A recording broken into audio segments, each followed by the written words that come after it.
Hi, I'm Micheal Clark, and this is Facts at 5. I'm here at the LTV studios in not-so-sunny Wainscott, New York, with East Hampton Town Supervisor Peter Van Scoyoc. Welcome, Peter. Hi, Michael. Thanks for having me back on the show. Thanks. Thank you. And we're getting a little bit of rain today, a little bit of precipitation, and that's been an issue of late, as you know, out on the East End, and I think pretty much at Long Island, basically. But and you touched on this a little bit last week. Maybe you can repeat to our viewers how all of us in the town can perhaps help out with the water situation. Yes, well, we have been experiencing the hottest, driest part of the year this year. Temperatures have been quite high, and it's been very dry, as you said, and that's put additional stress on our resources, whether it be our local electric grid or water. Specifically, the Suffolk County Water Authority, which provides all the public water within the town of East Hampton, has asked that consumers work to alleviate some of the demand, particularly between the hours of 3 a.m. and 7 a.m. Recalibrate your timers for your irrigation to operate outside of those hours, and to water on alternate days. That's been the request. They want to be able to keep the pressure up across the entire water system, particularly in case there's a house fire somewhere. We want to make sure there's ample pressure to be able to do firefighting, and also just to provide, drinking water to area residents. Not everybody's on public water. Many residences still have private wells here. But if you are on public water, we ask that you please work on conserving water. Don't water unless absolutely necessary, and again, alternate days. Also, they have a program for rebates for water-saving devices. If you put in water-saving faucets and whatnot, you can visit the town's website at Ehamptonny.gov and look that up, or contact the Suffolk County Water Authority. Okay, great. Additionally, we've had load reduction events where the town has taken its facilities off of the grid and operated on generator power. We have clean gas-fired generators. This offsets the demand on the local grid, helps prevent brownouts, and the town gets reimbursed and makes money off that. It also reduces the need for additional fossil fuel peaker plants while we await the arrival of offshore wind to help supply clean, renewable energy to the town and the rest of Long Island. Well, it seems like we can all pitch in for that, folks. So we can move forward with that. And, another big question, Peter, on everybody's mind remains the opening of schools, not only here, but as you've indicated in the past when I've asked you that it isn't necessarily a town board decision, but you're, a guy in the know, you can, what are you hearing? I know they were meeting this week, I think, to come to make some decisions, right? Well, this has really become a national debate, I think, as much as anything. New York is in a much better position to reopen schools than many other states. But still, there are questions arise. How do you go about doing that? How do you do it safely? Additionally, our local schools are looking at potentially significant increases in enrollment due to the number of second homes that will be occupied into the school year this year. So I think a lot of that is still up and open for debate. There's a great deal of work that school districts are having to complete in terms of setting up classrooms and making it safe for to be socially distanced within the facilities to help protect against the spread of the contagion. So I don't have any specific information as to how the schools are, what if they've come to any conclusions about how they'll operate yet. Again, enrollment is also up, and some of the school districts I know are looking for additional classroom space. I think particularly in Springs, and the reduced number of children that you can have in a classroom has put additional pressure. And that's true even for the Eleanor Whitmore Early Childhood Development Center, which is now having to spread their enrollment out across their facilities and use office space for classrooms and whatnot. So it's a challenge across the board, I think. And I think Mayor, the governor Governor Cuomo is going to make some kind of decisions or some recommendations, I think, early next week at some point in time. So obviously there's a lot more to follow on this, and we got our eye on it, that's for sure. And so now we get to our question of the week, Peter. We started this a couple of weeks ago, where people from the outside can submit their questions, and we'll choose one of interest each week. And so today we're going with something that's kind of timely. I was reading up on this actually in the East Hampton Star this week.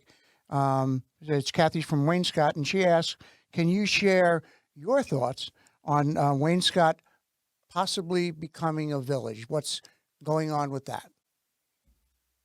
Well, I'm frankly disappointed that they would want to break off from the town. There's a specific group, Citizens for the Preservation of Wainscott, and you may have read some full page ads that have been taken out, and I think unfairly mischaracterizing events.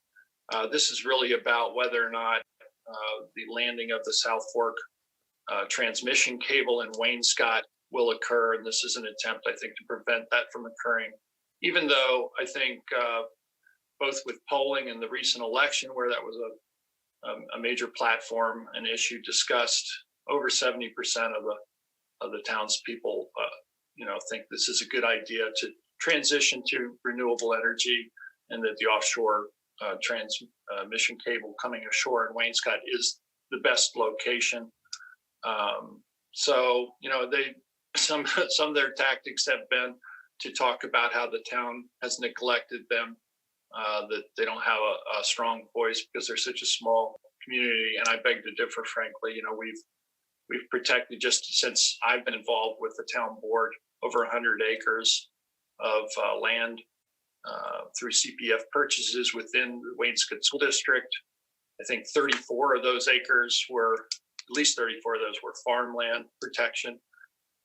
I brought forward the hamlet studies beginning in Wainscott, and that got expanded when Larry Cantwell took office to include all of the 5 hamlets. That plan's been adopted after significant input from Wainscott residents directly, envisioning how the business district might evolve. We're anxious to move forward with that and start implementing some of the zoning that's recommended in the hamlet plan as a result of the community input. And I think in incorporating, this group has said that they think that they can operate a village at only $200,000 to $300,000 additional cost. They will now be responsible for providing, attorneys to defend them in litigation. They'll have to contract with outside municipalities or other agencies for services such as highway department, snow plowing, road repair, police department. My experience has been that when you contract outside for these type of services, that it's more expensive than it would be if they just stay within the town. And then my biggest concerns really are about environmental protections, planning and zoning. East Hampton has some of the most stringent zoning laws in the entire country. What are they proposing to protect Wainscott and the bucolic nature of it? A vast area in Wainscott is open for potential development. The sand pit area is zone CI. What assurances will they be able to give residents that this will be done in an appropriate way and in accordance with what we think the underlying community standards have been for decades? Well, it's really interesting. And now, my understanding is now another group has formed that are against Wainscott becoming a village. And maybe next week we can talk a little bit about, what their approach is. We got about 3 or 4 minutes left, Peter. So finally, of course, the big news of the week, obviously, was, and is receiving national attention, was the concert held last week in Watermill. And we know that this has nothing to do with the town of East Hampton or the town board of East Hampton or you or anybody else, but the media buzz and the fallout and the possibility of COVID surges, definitely impacts all of us. So I was wondering if you could just share your thoughts on how this impacts the town's decision-making process moving forward, and just in general, all of the work that we've done for COVID. Right. Well, I mean, we've taken a very careful and cautious approach that's been based on science and best medical advice. You know, we've been consulting with the infectious disease expert on all of our protocols for opening up the farmers markets, for instance, and any other kind of activities to make sure that they're done in a safe way. We recently had some inquiries about maybe reinstituting music on the green in Montauk, and we said, no, we just don't think we'll be able to manage that in a way that would keep crowds from gathering together. And, you know, as a musician myself, it's really sad that that's where we are, that we are not yet in a position to be able to have people gather together and enjoy music together in the way that we're all used to. That's sad, but I think it's been shown that these types of gatherings really are the best way for this disease to spread the quickest. And we're seeing resurgence in areas where, you know, they've loosened up the regulations and relaxed things too much too quickly. We do not want to go backwards. We think that there's a very fine line to tread between protecting the public health and protecting the economy, and the two are inextricably linked. You cannot have a prospering economy if you know, have a public health crisis, and vice versa.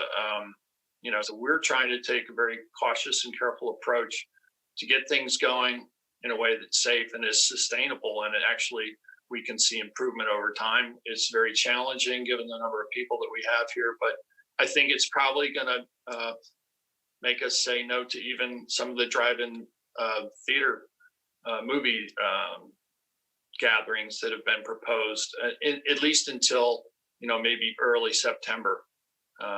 We just think with the hot weather, people aren't going to want to stay in their cars and whatnot. So, right. Well, I appreciate, you know, you weighing in on that one, and you know, once again, thank you for all your hard work, and thank you for your time. And we will resume the discussion next week at the regular bat time here. Not that anyone knows what that means anymore. Thanks, Michael. I just want to say that I want to take a moment and just thank my town board members for their help, support, and cooperation to help us all come together and get through these very challenging times. You know, it's been a lot on everybody's plate, and everybody's been stepping up to make sure this is done in a safe way and best serves the community. So just want to give them a shout out today too. Sounds good. And so we'll sign off and see you next week. Great. Thanks so much, Michael. Appreciate it. You stay well, be safe. You too.